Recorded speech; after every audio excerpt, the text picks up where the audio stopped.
Hey, welcome back, Phucsters. We're Hey everybody, how's actually it in going? season 3 of the What the Phuc podcast. This is the first episode. I Yeah, can't believe we made it to season 3. Why did we make it season 3? Was it just arbitrary?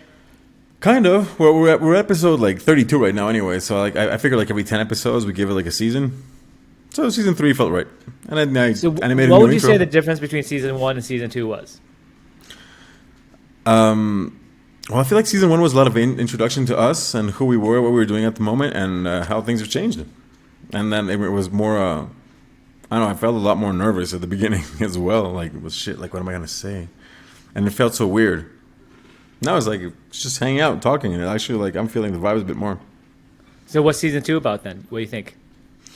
Season 2 was more like seeing where we were at right now, like after we grew from season 1, like where we're with the projects and having spent some time with everybody else, and having some of the audience just like hang out with us and see the like the way we were doing things, Okay, so coming for and those of you going. who Yeah. don't know what the show is about, this is the What the Phuc podcast. It's basically a reality show that we've been recording, basically like a weekly diary or a bi-weekly diary of two entrepreneurs trying to make it big, Roberto and I, Phuc. What the Phuc, that's the name of the show. My background is I'm a poor kid who came to America. Literally, we escaped Vietnam on a boat. I was born in 1976, and at the age of 5, roughly 4 or 5, I escaped Vietnam to Thailand, and we were sponsored here to the U.S. And from there, I worked my ass off. I got lucky breaks, have a little bit of talent, a little bit of luck, a little bit of perseverance, a lot of luck, a lot of help actually, from really good people. I made it into Harvard. I was able to then start a company within Harvard, and then grew it, and basically it bombed, and so did the next company, and so on and so forth until I was 40. And then around 40, I started doing well. And my last company, Clinical Research IO, is actually quite a well-established company in the clinical research space, where we actually are the main providers of software for clinical research. I'm very proud of that because that software is being used right now to discover drugs to help humanity. And the mission when I went and started that was it costs $1 billion and about 10 years for drugs to get into market. So let's say you discover the cure for cancer Yep. or like whatever the cure for acne or whatever the cure for rosacea or whatever it is. Like whatever ailment you have. There's this middleman, right? There's always this middleman, and we were just trying to get rid of that middleman with with an electric system. We called it eSource. So eSource was an example of software, of technology, taking something was very convoluted, where 30% of all the effort was to deal with paper. Literally, it was a paper-based system, and we Okay, replaced paper essentially with software. which is great. And then, And yeah, like going through all this stuff like manually. yeah. So what would happen was the Wow. founding story was my partner Raymond Namizu had actually bought a research site, and he had this problem where you had to store the paperwork for 10 years after the trial because they have to be able to audit the paperwork. So it's called Yeah. Part 11. So Part 11 is a regulation that the U.S. government has. So the FDA is the Federal Drug Administration. That's the regulatory body that allows drugs to be sold legally in the U.S. They're the ones who basically allow you to sell the drugs. And you have to go through clinical trials, phase 1, phase 2, and phase 3. So phase 1 is when you just have an idea and you just want to just try it on healthy patients to make sure they don't die. Okay. So literally what happens, well, Um, before phase 1, actually before phase 1, what happens is you have a protein, you have an enzyme, whatever it is you're trying to test. You do it Okay. in a test tube, of course. Then you do it on mice, on some type of animal study, like hamsters, mice, even gerbils. Gerbils, obviously. And then Oh, my brother actually works at Boston Medical, and they use chinchillas. Do you know what chinchillas are? yeah. Like a small rodent. Yeah, they look like Pokemon. They look like Pikachu. I mean, he looks like a cute Pikachu Pokemon, like furry, cute animal. But they put little drops into the ears to give them Okay. ear infections. Oh, fun. So then they can test the ear infection drugs so that they can basically develop new cures for ear infections for kids, right? So they would use an animal because obviously you can't use a human yet. It's not very fair, right? So it's experimental. And then once it's kind of safe, you think it's kind of good. And the reason why they use that type of ear is because it's very close to the human ear. The type of animal has an eardrum that's very close to humans. That's why they use chinchillas for the ear trials, right? Yeah. So it's very specific reasons. It's not just because, hey, we like cute animals to kill. It's not like, hey, pick the cutest one, we're going to kill that one, right? Yeah, fuck your chinchilla. No. It's not a vendetta towards chinchillas. They don't taste good or anything. I'm not sure they eat them or anything. But anyway, the main idea is these animals, poor animals, they, I guess, are sacrificed by us. Means to an end, right? Basically, I guess it's the circle of life. You know what I'm saying? Yeah. I'm not going to judge, but I'm just saying that's what happens. And then you then test it on humans. So have you gotten an ear to hire infection? this middleman, right? This middleman. Have you ever gotten an ear? Zero. I'm sorry. What is that? Okay. Have you ever gotten an ear infection? Yeah, of course. I think most people have. Yes, any infection sucks. I mean, drugs are amazing. I mean, drugs. If you didn't have drugs or eyeglasses or contacts or whatever, what you had, most humans would be dead right now. Yeah, I know. I'm blind as a bat. Headache, man. I would be. Some cougar would have eaten me. Like that, I would have been dead because I fell down a pit and I didn't see where I was walking one night and I stepped on something and I died. I don't know. I mean, there's so many infections that you have with antibiotics, it will instantly go away. Yeah, but without antibiotics, you're dead. Right. So I had MRSA infection a couple of months ago, and I had to do antibiotics, and it actually worked out, but it was nasty, man. I think I would have lost my leg in another life. I would have been like a lip. Yeah, but same thing with most things, man. Exactly. I mean, I feel like some people don't appreciate it. They're like, I think about I get, yes, there's like the human part of this, but man, as soon as we get like this COVID, for example, everybody was waiting for those vaccines because you could like come back to some regular life, and even the anti-vaxxers were kind of like, okay, so what's happening now? And that would have been life without one vaccine, without one thing. Yeah, I mean, the drugs industry is very important for humanity. Yeah. Right. Obviously, it helped me, helped you, helped a lot of people, but it could also be faster. It could be more efficient. Yeah. So our mission was, how do we make it more efficient? That's what you were doing. Yeah. How do we get rid of the middleman? And we basically we're trying to become the operating system for that industry, using software to coordinate all the activity instead.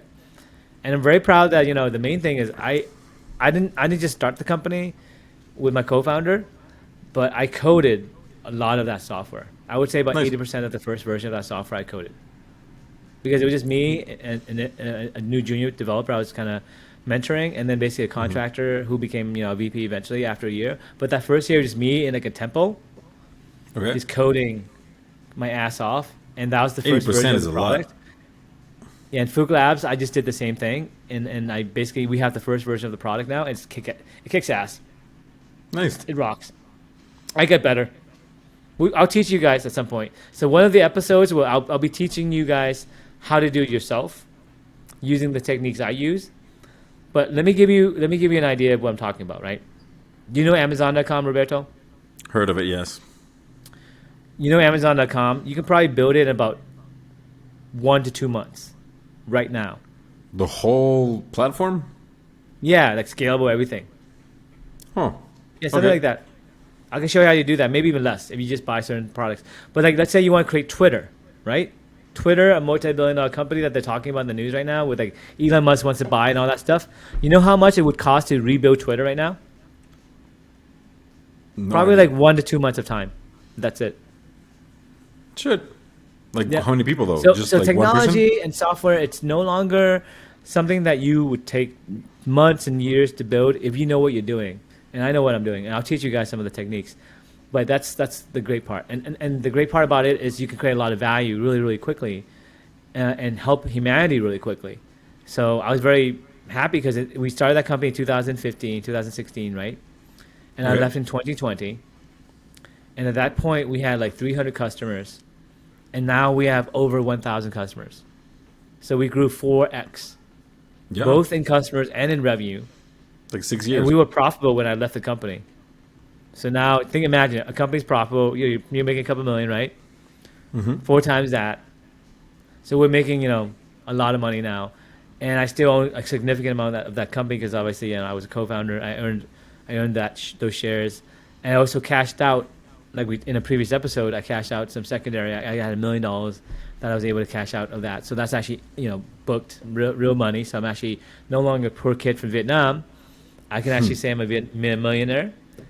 And then we'll talk about the woo-woo stuff. But What the Phuc, we also have a second part of that show. We talk about all the crazy stuff that happened in terms of my thoughts about aliens and UFOs and ghosts and stuff. But look at my chest right here, dude. I gotta show you the chest. Right? This mark right here, those on YouTube. Remember this episode? So that episode, I had joined the Two Comma Club, which meant that I made $1 million, 2 commas and $1 million. And then that same basically day or same week, I spilled hot water on my shirt right here, but it was a champion sweatshirt, I guess with a C on it, and it made that tattoo. It made that tattoo like a badge of honor on my chest. All right, and I'll talk about the woo-woo stuff. You want to get to the woo-woo stuff now, or you want to continue? Man, let's finish up with a quick update, and then let's get to that. Yeah. See So what's up with the Clinical Research aliens. IO had left, right? Just to give you an update because it's season 3, so let's just recap. And so I had left the company, and unfortunately, we did not sell the company because a couple of people wanted to buy us, and that's part of the reason I left the company. I didn't want to stay that lockup period and all that. And then I was starting a real estate company called Mass Realty. And that's where I met Magali, who is Roberto's wife. And then basically we became a team. And we basically tried to start 2 companies during the show, right? It was when we started the show, what was the podcast? Was it September. What was it first last Well, 1 year ago, right? Well, the first episode I think about was a 11 year months ago. ago, yeah. So basically that was 1 year later. We basically did the podcast. And at that point, Phuc Labs, we had a good foundation. We had a really good core team, hardware team. We had about 8 people. We're working really hard, and we get it off the ground. Mass Realty was still struggling, although we did meet a new founding team member named Nick, who we were going to have on the show at some point. But it goes to show that even with the same core group of people, Yep. there's one company that did really well to take off. It was so easy to take off because we found chemistry immediately with my co-founders on that side of it. And Mass Realty, we had a hard time to find that chemistry, right? So it's kind of it doesn't matter. Sometimes you late bloom, sometimes you do quickly, but as long as you're persistent and you really believe in it.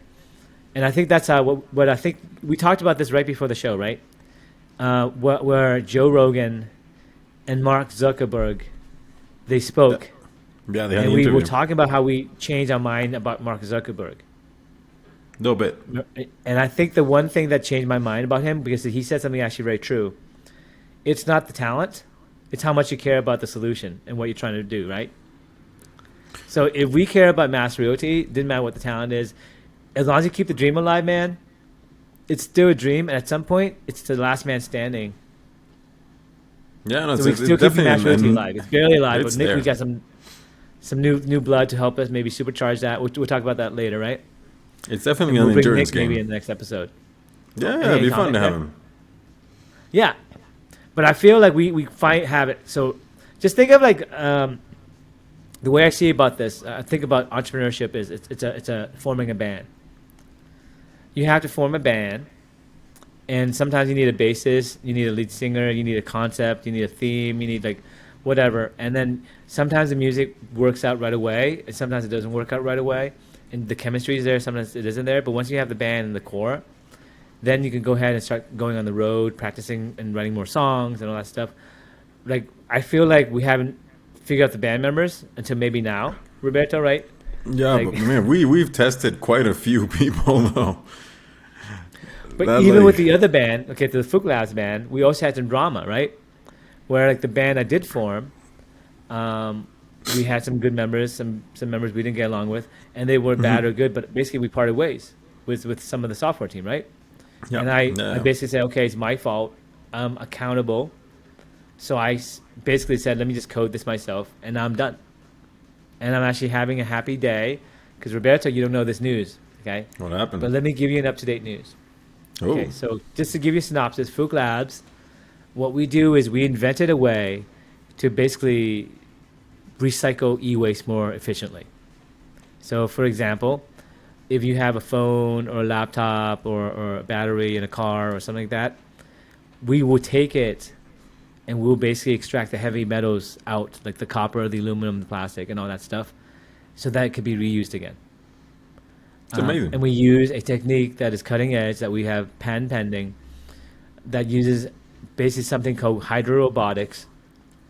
Hydrorobotics is a way to basically use AI, machine learning, all the buzzwords, all that's computer vision, to basically see what's in the water, essentially, and to basically vacuum it out, right? So like a transistor.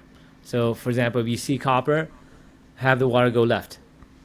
If you see aluminum, have the water go right. If you see plastic, have the water go straight. And that's basically the invention, right? And it works really fast. It works very, very fast, faster than a human can do. But think of it almost like a toll booth. But maybe a better analogy is to think of it as bit mining. You know what Bitcoin mining is? Yes.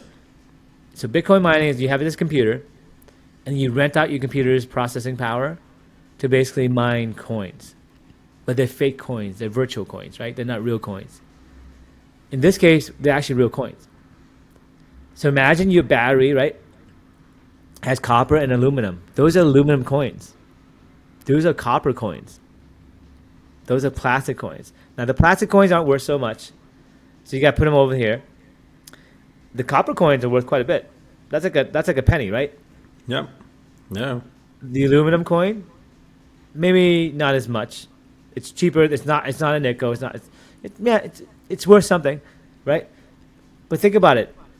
You're actually mining coins, real coins, physical commodities, metals that need to be recycled so that the world can be cleaner. So basically, instead of mining new copper, new metals, new stuff, and harming the environment, you can basically use the same stuff that you've been using. Yeah, it's already And you around. don't need a human.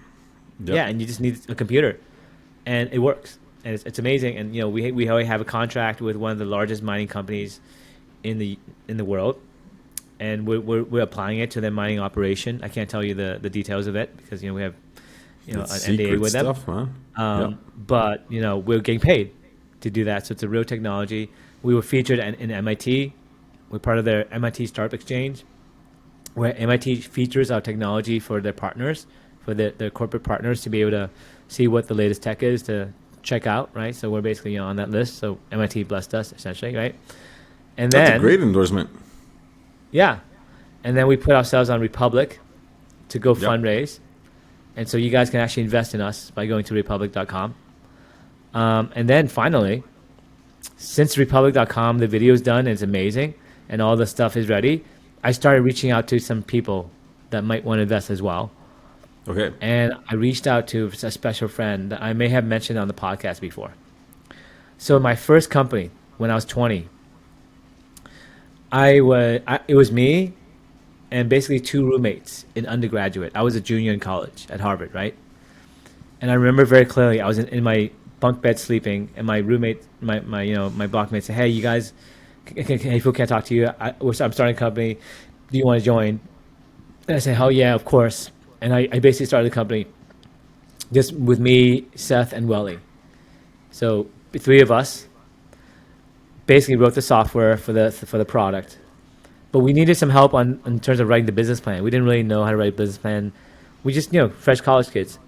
So somehow Welly met these kids from Harvard Business School, and one of the people, his name was Chi, Chih, right?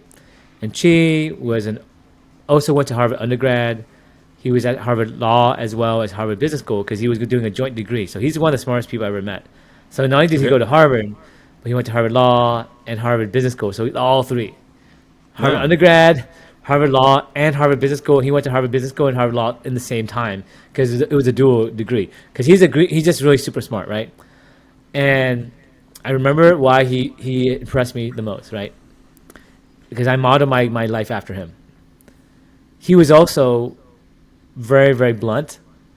Okay. And very straight to the point and very results oriented. And he told me this badass story. He's like, one summer I was working at Goldman Sachs. Do you know what Goldman Sachs is, Roberto? Yes. Yeah, it's that huge Yeah. firm. Yeah. Yeah, so Goldman Sachs is the biggest iBank out there, Morgan Stanley maybe, whatever. But Goldman Sachs, they make you work hard, all that stuff. And you're supposed to work like long hours, like 12 hours a day, right? Whatever it is. You're supposed to be there from like 8 a.m., 6 a.m., whatever it is, to like 10 a.m. And most of the time, you're just sitting there waiting for orders because most of the time, so here's what he tells me. He's like, most of the time, you can do your work in a few hours, but most of the time, you're waiting for the client to give you feedback, or you have to do these events and meetings and all that stuff. But most of the time, you can do all your work. It's a lot of BS. So Okay. I would go to work at 9, I'd leave at 5. And then my boss, so he's telling his story of how he worked at Goldman Sachs. He said his boss basically brought him one day and said, "Hey, dude, why are you working like a 9 to 5 job?" And he's like, "Well, I'm the best performer here. I don't need to do all this, dance pony. I just know I'm the best. So if you're gonna fire me or keep me." And then he kept them, right? Because he was right. And he also gave him the recommendation to go to Harvard Business School and Harvard Law. And I'm saying, I don't know if that's, but basically, like, if you know what you're doing and you are the best, like, you don't have to play all that bullshit. And actually, people respect you for it. Of course, because you know your worth. Yeah. And that's how I lived my life at that point. And to have this guy who had way more success than I did, he had gone to, he's like 28. He's probably richer than I. And he happened to marry someone who's also, he actually was very poor when he grew up, actually. Okay. He's rich because he worked for Goldman Sachs, right? But he came from a very humble background where he told me that I think his dad either had a dry cleaner or a restaurant in New Jersey, and he had to basically do all that work himself. He basically had to do all that running the small business to keep basically the immigrant story alive because he's from like Taiwan or like China or something like that, right? And so he's like me, rags to riches, But he made it rich already, right? I was trying to be rags to riches. I was halfway there. I was like basically where he was, like 8 years before. So he's basically my hero, my mentor, and he also wrote the business plan for us. And he was supposed to be the CEO for the company actually, but then he ended up getting married and moving to Asia. And I didn't have contact with him for a long time. And then remember in 2020 when I said I left the company. And I was like, I had the idea for Mass Realty, and I wanted to start that, and I had to get money. Well, I called Chi up in 2020, out of the blue. Yeah, and we had sent Christmas cards, stuff like that, but we never really chat too much. But we're friendly, right? In terms of like we pinged each other every once in a while. We thought of each other, right? Yeah. Are you friends though? Yeah, and also Raymond Chang, it was an investor in Clinical Research IO. And I had done a reference check for Raymond Chang because Chi knew Raymond Chang. So there was some recent interaction with him. But anyway, I basically begged and pleaded him to basically buy some of my shares of Clinical Research IO. Okay. And he bought, $250,000 worth. I'll go ahead and say it, right? He bought $250,000 worth, and I took the $250,000, which is the shares of Clinical Research IO, not all of it, only like 10% of my shares. Okay. And then he basically like did me a solid, but I basically went on my knees and begged. But he's like, "Hey, I don't want to do this," but I was like, "Please do it, please, oh please, I need you." And he basically said, "Fine, I'll do it." And I basically, like a sales guy, but not just sales. I really did need it. I basically begged him as a friend, and as he did me a solid, and he basically took a risk. And he bought the shares. He had no idea what the company was about, but it seemed like okay. And he basically within like a month, he cut me a check. And using that check, that's how this whole thing started. Did you know that? No, actually, I didn't think it played out like that. So Chi was the benefactor for how I can take 250, blow all of it pretty much in a few months, because I was trying to find the next idea. So at that point, I had done this Mass Realty thing, I had done social games, I had done this Wicasa thing, and then had the Phuc Labs idea, the Vision Valve idea, right? Okay. And then the Vision Valve idea is the one that won. And I actually raised more money, and I raised another $1 million along the way in the last last year or so, right? Basically, keep going or something like that, right? And now we're raising more money in Republic because now the technology works. So that's what happened. Like, so I was in between jobs, and I'm not like a regular person who applies for a job. I applied for 5 startups that I start, right? And I say hopefully 2 of them work out, maybe 1 of them works out. And Mass Realty, I'm still game for it, right? I still think it's going to work out. But that's the update, guys, right? So now Chi, I called him and I gave him a similar update. And I said, like 2 years ago, you took a risk on me. Thank you very much. Please, please, please. I don't need anything from you. I just want to say thank you because you changed my life. And I just want you to know it, right? I was very genuine about it. And I wasn't even wanting to sell him at all, right? I just wanted to say thank you because 2 years later, we're in the Wall Street Journal. We have a good technology. We actually are legitimate, and we're gonna do fine. I didn't even want to fundraise from him, but then we kind of exchange stories and how he's kind of like moved to Taiwan, and now he's gonna do some business in Vietnam, and how maybe I can help him, make introductions. And he said, "Hey, send me your information," and I sent him the information, and it looks like he's interested. Of course. Awesome. Man, he's back in. So yeah, so maybe we get to work together again. So it's like a whole full circle. Where my entire career, I first started my career at the age of 19, 20. I think 20. I think maybe even 19. I think I was probably 20, right? Say I was 20. Now I'm 45. 25 years ago, I met this guy. 20 is young, huh? And now I might do business with him again. I've already done business with him, but I might actually do business with him, right? Which would be amazing. So maybe that's what fate wanted this whole time. Okay, because during this journey, we had VCs turn us down. We had to do this Republic and all these things. But now we actually have a very clear mission. And boom, maybe Chi does it. But maybe Chi doesn't do it. I don't know. I'm just going to keep grinding no matter what. I'm just telling you what's going on. That's a reality show. I have no idea what's going to happen next. It's not like this is where we are right now. So Chi right now, literally, he just, we went on WhatsApp. We've been chatting back and forth. The next step is for him to send someone to Boston and check out if this tech is legitimate, which it is, and then he'll do something. And I believe him. So we'll see. But that's business. That's life, man. That's the weird startup life where we were dead in the water because we had no VCs. And now, we had a lot of VCs. Then we had no VCs because of the VC apocalypse. Then we have Republic. And now we have both Republic and we have this Chi guy. Plus, we also have 3 other people that I'm not going to mention, but that can also give us money. And I don't want to mention them because I don't want to bring every single investor into the story because maybe they're not as cool as Chi, because Chi's freaking cool. But also the story is pertinent because without this guy, we wouldn't even be here, right? Okay. Yeah. I would have gotten a job somewhere. Because I had $250K to kind of like buy time to try some new things, right? It would have been interesting. I mean, it would have been definitely like a different scenario. But I mean, like this, he helped a lot and got everything. Even I wouldn't say he got everything up to the point where we are right now, but because you would have definitely had to look for other options. But he did help out, and it was nice to have him around as well. But I have to tell you this. Before. Yeah. I literally begged him. I said, I know you shouldn't do this. But I was like a beggar. I said, please do this. You're going to change my life. If you don't do this, I'm going to get a regular job. I'm going to probably kill myself because I'd be so depressed. Because I have way more talent. And I need you to believe in me. And he did. And that's all you need sometimes, right? And that check was just more than a check. It was like, this is a check. Don't let me down. Okay? So then when I met him, and I said, hey, what's going on? He immediately, obviously every time he responds immediately. And I said, hey, do you know what's going on with your investment? You think you did a good thing 2 years ago when you believed in me? And I'm not sure if he knew. I think he knew. But I was like, you made 4 times your money. That the $250,000, I mean, you made 4 times your money. Because the revenue went 4 times.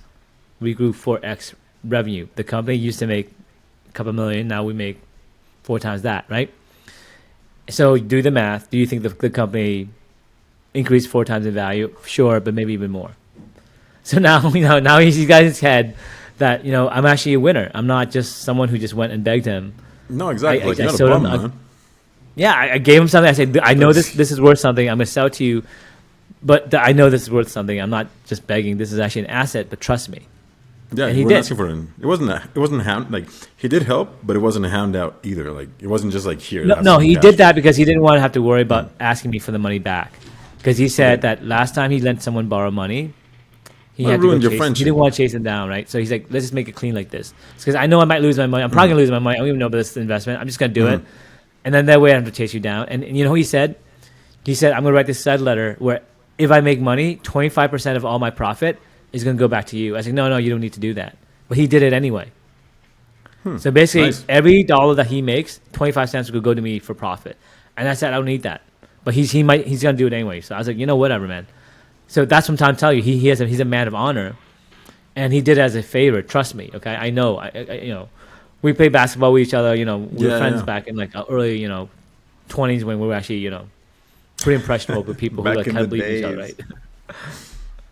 But yeah, anyway, That's he's crazy. a good guy. That's why I'm so excited because even if he doesn't put a lot of money, he's gonna help me, and he's into it because I sent him the deck. I sent him the Republic campaign, and he had sent me another deck. What a deck is a presentation basically. He sent a presentation of something he's looking at for an investment. And he Okay. said, hey, take a look at this seriously because I'm thinking of investing in this company. I need your feedback. I said, okay, I'll take it seriously if you take it seriously looking at my stuff. So he sent me his stuff, and I actually gave some feedback. He said, thanks for your feedback. And he looked at my stuff. He's like, well done. That's all he said. And he starts talking about how he might invest. So he doesn't have any negative feedback. So I'm guessing he really liked fine. it because we worked really hard on it. If you go to the Republic video and you watch that, it's spot on, right? And so our game is tight. I've been doing this for a while, and we have a really kick-ass team. Yeah. I'll put the link for everybody else. I'll put the link in the description so anybody can go and check it out. And as it is right now, there's 81 reservations. Well, my friend just texted me. Well, it's not even live yet because it's a test page. Yeah. So it's not even on the Open Republic kind of. You can't even search on Republic unless you go to the test page area. We're waiting on some compliance. Okay. Once we have the compliance, there's certain ways we can advertise it and say certain things. So I got to be a little bit careful here, right? So I could say, hey, we have a Republic page, but maybe I can't advertise and say too much. Except, hey, we're doing really well. I'll have to get some more stuff. Okay. But we don't even have it live officially yet, done. so I don't think it really applies yet until it's live, right? Wait. Well, I was So- able to reserve, which is something that they do Right. offer you that until things get sorted out, you're able to say like, listen, I want to put this down this much money, and then I'll send you like even an email, I'm guessing, and then tell you that you've reserved this much, but it's not being like taken from your account yet or anything. It's just like you have Like your you spot. just went through that process, right? Like you just Yeah, described yeah. what you just went through yourself. My Exactly. friend just went through the same process. He just went on his phone. He just did a bunch of stuff, and you don't actually deduct any money. No. It's like I No. want to get in line for when Exactly, like, there's a I want Thanksgiving in. sale, right? I get to be first in line, and Yes. if I want to, I can check out, but I don't have to pay, right? I just have a ticket. You're there and you have your spot because I believe in this project and everything, and there's only a certain amount of spots to invest. So right And now, by the way, like, this is not an infomercial. I mean, Yeah. I don't make any money off from ads. like no, I don't nothing, intend to. fine. No, I think this is an annoying diary that you have to listen to. You're like my psychiatrist or something. I don't know why you even listen to I this got show. you, Phuc. Well, maybe you're my. Well, you guys are just voyeuristically listening to our psychiatry session. What the hell are you guys doing, man? We're at the Figure bar yourself. hanging out, and you just listening to us talk, man. That's pretty much the show. I like it It is. because I don't have to care what you guys say because you're just spying on me, man. I don't care what the audience thinks because they're like, these guys are supposed. Are you supposed to be here? Exactly. supposed to be here? What's happening? Yeah, I mean, who's listening to the show? Are you supposed to be listening to this thing? Yeah, you are. You're welcome. We like you. We love Yeah. you. We need you. Well, because like again, the motto is genius is everywhere, but opportunity is not. And so maybe we give you an example of like how to take risks and when not to take risks, but also some of the nuances of how to run a company. But now that we're actually towards the update, we're kind of almost caught up. So basically, the episode ends. This is the cliffhanger. Will Chi invest? Yes or no? Anglo. Who knows? This angel investor is the Superman that has helped me in my entire career. This mentor, will he continue to be the mentor? And is this the missing piece? And will Nick, from Mass Realty, the new founder, this mysterious Nick, who is this Nick? So maybe in the next episode we can do that. But I would like to devote every episode to Alien Watch, UFO Watch, okay? I am now convinced. Okay. I am now convinced that within the next 12 to 18 months, there will be disclosure of the aliens. 12 to 18? It's a lot. And in the next year and a half, it's going to happen. Okay, and here's my evidence. Okay, 1st of all, let me explain to you my point of view and what's going on here, right? So I never believed in aliens except on TV, you know, like Star Trek. I'm a huge fan, but I'm not like into aliens. Are you a Star Trek or Star Wars? I believe God is maybe real, maybe not real until 2020. Okay. 2020, the zombie apocalypse happened. Literally. Where we were in our homes and we had this pandemic. And I was thinking about new things to do with my life. And I opened my heart spiritually. And I was very happy with my life. And I was content. And I wanted a new mission. Okay? This new mission was to change the world, make it a better place for my kids, do something greater than clinical research IO. Because I felt I did something great already there, but do something even better. And then the universe answered. Okay? The universe answered with ideas. Call it imagination. Call it the muse. Call it God. Call it whatever you want to call it. I called it God at some point at the end. Okay. Because in a previous episode, we talked about that, where I had an idea that led me to believe that God is real mathematically. I'm probably going to write a book called The Law of Emergent Knowledge. Yeah, it's going to everybody can go and watch that. Like last episode, I'm going to write a book. I'm going to write a book, The Law of Emergent Knowledge. Okay, I've explained it to some very smart people, and they think it has merit.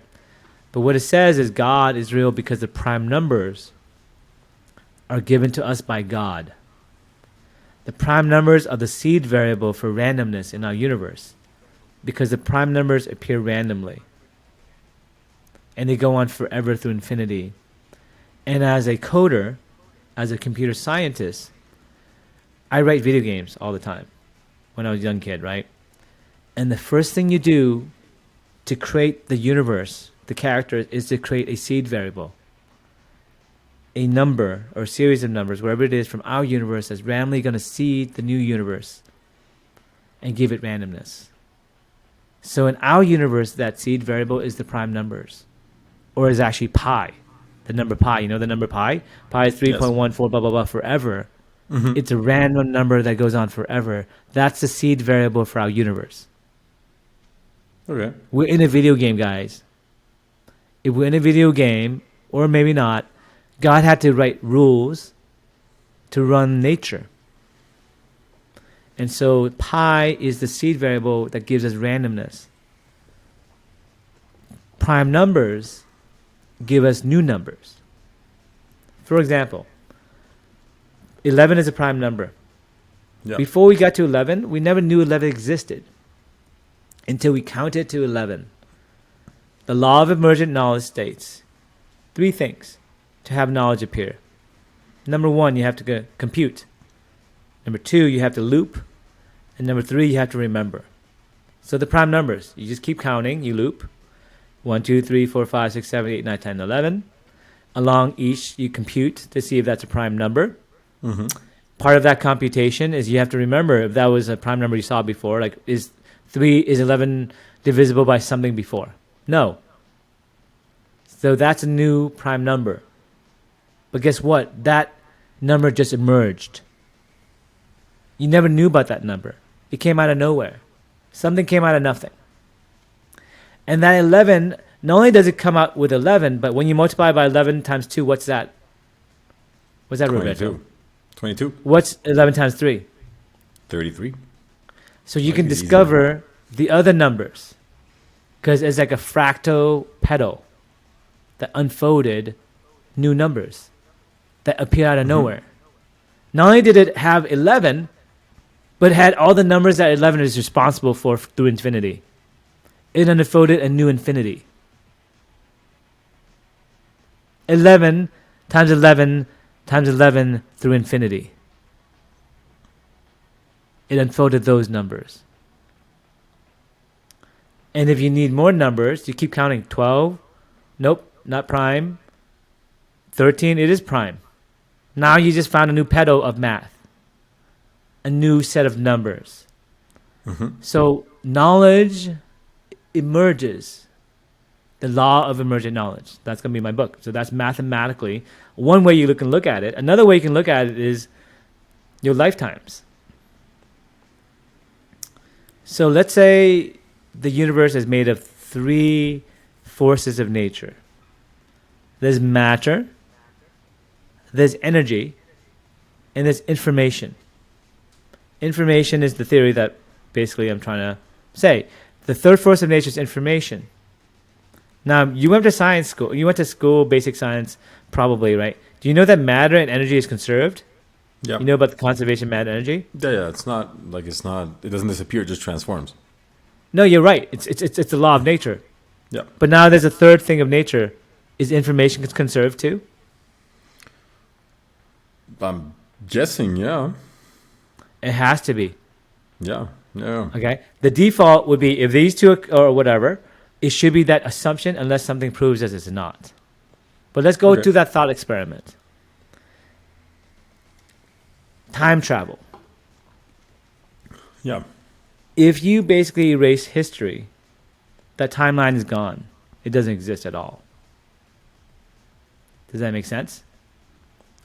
So information has to be conserved in order to have the present exist. Everything that leads up to now has to exist. The information has to be preserved. You can't lose that information about where you are, because the information of where you are is basically the position you're at right now. What move are you at? But the fact what's that leading up to right now? But if you didn't know the information before your previous moment, it still happened, though. No, it's easy. It's even easier. Let's not talk about that. Let's just talk about math, man. Let's talk about DNA. Let's talk about a microbe. The DNA of a microbe is information. Okay. It's this short. It's very short. It's a tiny, tiny strand. Let's say 1. Mm-hmm. The DNA of a mouse is, let's say, 20. The DNA of a monkey is 100. The DNA of a human is 1,000,000 in terms of length and information. Okay? All we are, my friend, is our DNA. Our DNA is a history of all humans that led us up to where we are. That information is preserved. It's conserved, but not quite conserved. Only the best things or the things that went out, basically the DNA expression that, went out, basically evolution, that's what gets preserved. Right? So it's a little bit different. It's like conservation of energy in matter is actually exact, but with information, it's an abstraction of the information, not the whole thing, just your DNA. Okay? So that's how information is kept for your DNA, and that's how your soul is too. So your soul is an expression of who you are, could also be an expression of your DNA. When you die and you reincarnate, you might go to a compatible biological being with the DNA that can match your soul's whatever information. Mm-hmm. So almost think of it as like your software, and you just gotta put your software into something that's compatible. Right? Okay. So let's say you're compatible with a human, because you're spiritually aware at level 5 or level 3, wherever the level humans are at, right? You can reincarnate as a human. But let's say you are Gandhi or like Jesus or fucking Buddha or whatever it is, right? You can ascend. You can go into any body below your frequency, your information, okay? Because think of this way, right? Almost like your phone. If you have 64 gigs, you can run any program under 64 gigs. Like you can run an 8 gig program, a 12 gig program. You can live as a human. You can live like an ant. You can live like a god. You can live for any reincarnation you want below that when you go in between death. Okay? And that's how it works, I believe. That's going to be part of the book too, by the way. Okay? But just think about it this way. The natural question is there a real God or not? Is God real or not, right? And in this show, I'm a scientist. I did not go and become a Mormon. I didn't go and find Jesus or Allah or like Buddha or anything. I mathematically came to this conclusion. So, if they're aliens, if they're smarter than us, Let's get into this. and if I'm right about this thing about God being real, what does that make the aliens, Roberto? How would they actually behave right now? How would you, let's say, envision aliens? Would they invade us and kill us? Or would they be more like angels? We're assuming there's a purpose here. I would like to believe they wouldn't just show up and kill us because they could have done it a while ago. So that's not like what they're going for. Well, let me ask you a different question. How about this? In terms of spiritual awareness, do you think me and you are more aware than a caveman? Probably, yeah. Now, when we find God, we become even nicer. Okay, so we're like the aliens are at least us this nice, but when they find God, they become more like, holy shit, we all belong to one thing. We're all part of this one universe, and we're the expression of the same God. So there's an alien religion, if you guys want to know what it's called the Law of One. The Law of One is the alien religion. That's the religion that the entire universe follows. That's the one that when the aliens come down, that's what that they freaking observe. But it's also kind of I came to kind of the same conclusion, right? But in a different way. Okay, let me tell you my way. Their way, you can listen to this show. There's so many content about that. Here's the way I can think about it, right? As a physicist, as a scientist, did you know that the Big Bang Theory may be wrong? Did you know that the James Webb Telescope showed that there are galaxies that are way, way, way older, right? But they look like very mature for that age. They look like they have circles, shapes, whatever it is. Okay. That makes it look like they don't even merge that often. So the Big Bang Theory was that everything would start as a point, and it blew, and all these galaxies kind of like broke up, and they formed, they married each other, they broke up, they formed, and they became bigger over time and all that stuff. That's not true. When they look back in time, which is what James Webb Telescope lets them do, they see that these galaxies already formed. They're fine. And they rarely merge. They don't merge at all. Okay? That's it. It's got some new information. So this means that the Big Bang Theory is not even right. And you know that the Big Bang Theory was only 1920-something that it came out? Before that, they had no Big Bang Theory. And for some reason, it sounded like the best story and had the best data and all that stuff. But, dude, maybe it's wrong. Okay? Well, everything is maybe wrong, though, until like you start getting more this information. This one's definitely based on evidence, because now with this telescope, they also saw Jupiter, right? And they saw that Jupiter has different things and all that stuff. But eventually, they're going to find aliens. They may have already seen evidence of aliens. So that's one reason why alien disclosure will happen in the next, whatever, X months. All right? Because they're going to basically discover the Big Bang Theory is wrong, then this is wrong, blah, blah, blah, and all this stuff about aliens will come true. That there's actually lots of aliens out there, and they look like us, and But they then you can't just hide have it to, anymore. Well, once you come upon like new information, you have to start reevaluating everything that was based upon that. Yes, and so the thing is, the government already knows. They've been working with the aliens. Okay, so let me give you some news. This is not me. I'm just giving you an update on what's happening in the news. Okay, guys? Okay. The Congress in the U.S. has a whistleblower amendment that they already passed in the House, and they're about to pass in the Senate. It's in the arms appropriation bill, basically the budget for the military, basically. And it basically says that if you know anything about UFOs, if you worked on secret black projects where you're reverse engineering like alien spaceships and lasers and all that stuff, and talking to aliens, have a dead body and all that stuff, you can go ahead and whistleblow, and you can be fully protected by the U.S. government. They can't, you can't be put to jail, you can't be punished. In fact, you might even be paid. But I mean, like, And once I have a that question passes, I have a question. Like, Go ahead. if the government is guaranteeing your protection, then who would be working? Like, what entity or what like private corporation would have been working Yeah. on this that isn't the Yeah, I'm government? explaining to you my research. Okay, here's what happened. Basically, the government, no, they can't hide shit, Anymore. but private companies can. So they work with private companies, and they give them money, and the private companies can basically not be subject to all these rules and regulations that government transparency requires. And Fuck they've these been loopholes, in man. these black projects for so long Yeah. that it kind of got lost control. And the Congress is kind of pissed because they're like, some people wanted to find out, they couldn't get in. Some people had access, they didn't. It became an old boys network. You know how it is? Like some people have more technology, more knowledge. It becomes Yeah. one of those things where it becomes a pissing contest. And eventually, they can't keep their act together. It's going to break loose, and it's starting to break loose already. And then now they want to control the message. And there's political wins to be made. Mark Rubio, a bunch of other politicians are using this to show that they're progressive about like this topic so they can get votes. Because those letters, there's lots of letters being written about Roswell and like Area 50 something, and if you do this, I'll vote for you for sure.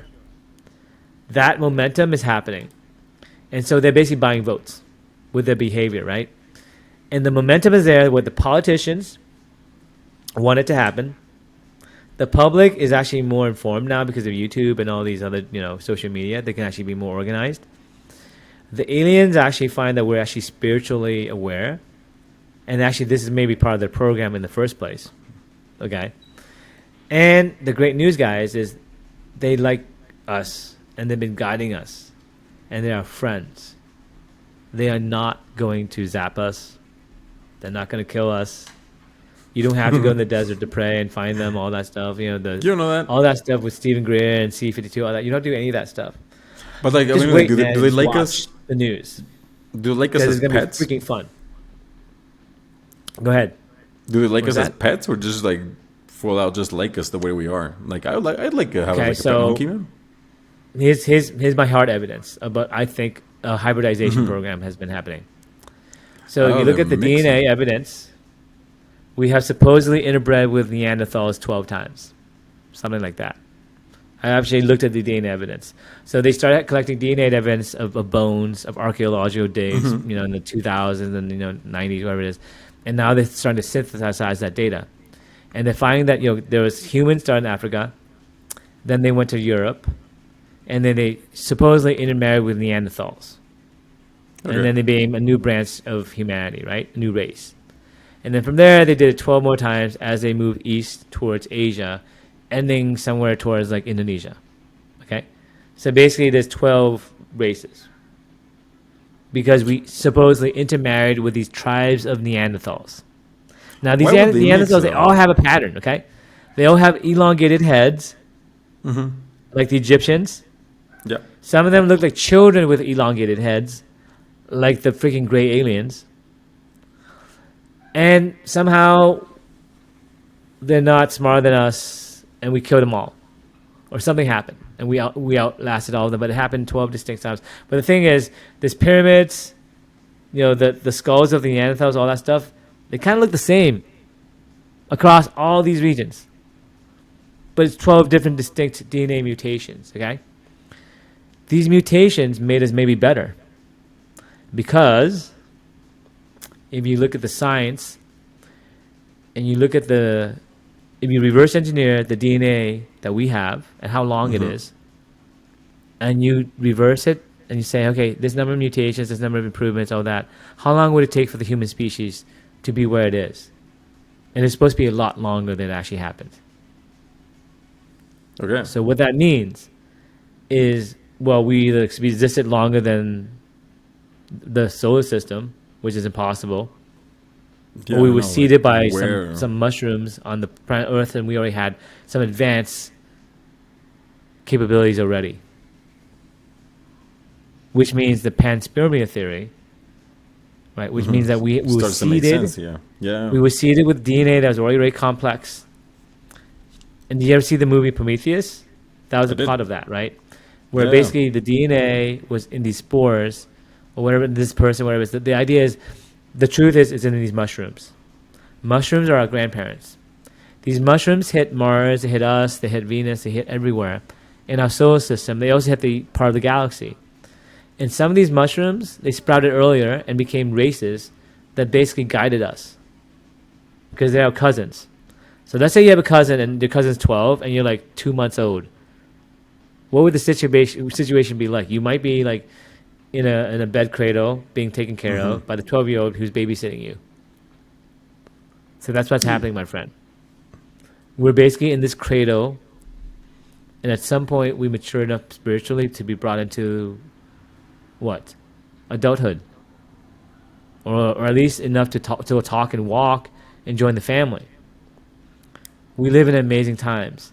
I believe that's the time we're in right now, where the aliens are about to say, hey, talk to me, goo goo gaga, mama, dada. And you can say, whoa, there's a mama dada? Oh shit. Oh my God, my mind's blown. And you're like, oh, mama dada. And that's going to happen very soon. And I want to predict it for you guys. And I want you guys to stay calm. Okay, this has happened many times to many children like us. It's going to happen within a simulation plan that's already been taking place for like a long time. Star Trek, all the Netflix movies, all the stuff, the video games. We were being when prepared. I say aliens to my kids, they're like, oh yeah, of course they're aliens. So if you're smart and you have a simulation program, there's gonna be a very smooth transition. But not for everyone, not for this generation, not for my generation, maybe not for you. I don't know. Not for my wife for sure. She thinks I'm crazy, but she doesn't think I'm not crazy. She's unsure. She wants to think I'm crazy, but she knows I'm not, based on her own experiences and evidence, right?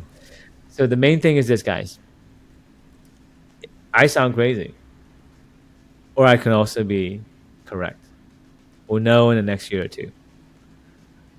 Thanks for watching the show. What the Phuc? We got 3 minutes left. Roberto, you want to talk about anything else? But that I want to do the alien I'll leave it thing at that. week. That sounds like a good place to leave it. I'm telling you, this is my prediction. It's going to happen very soon because the whistleblower thing will uncover more data. And let me give you some more details, okay?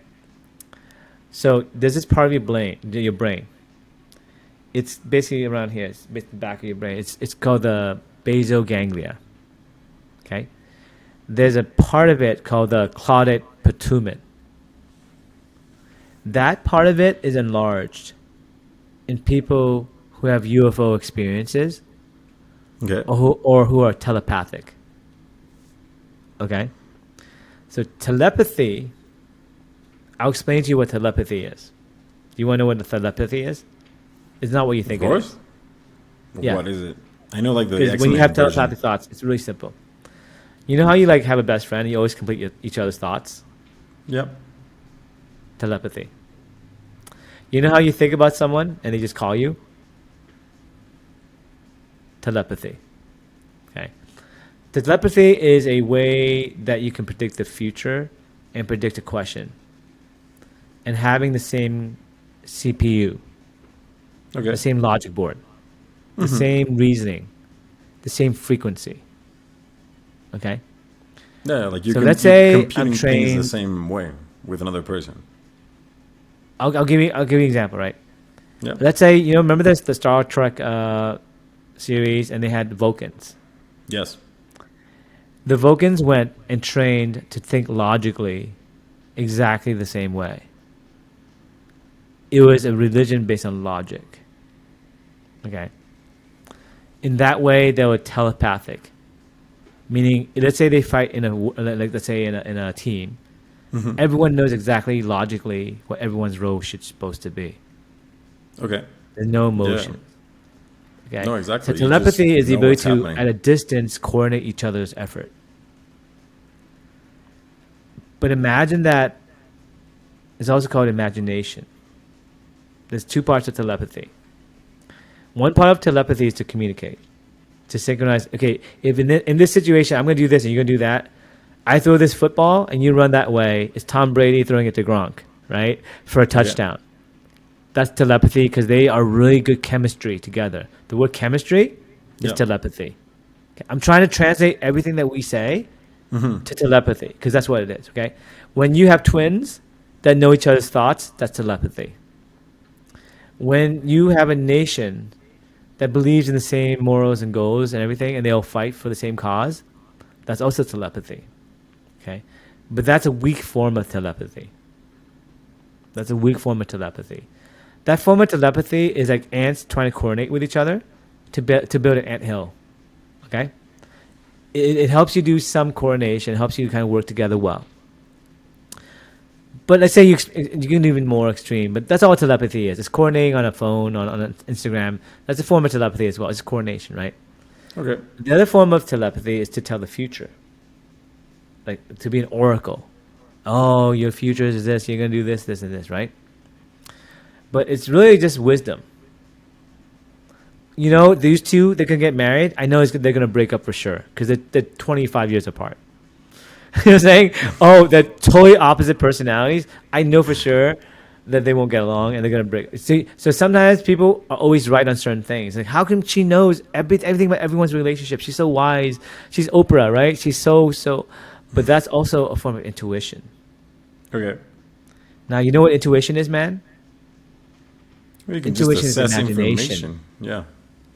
You can imagine if you were in that situation, if they were in that situation, Yeah. you can tell the future because you just predict logically what would happen. Exactly. Yes.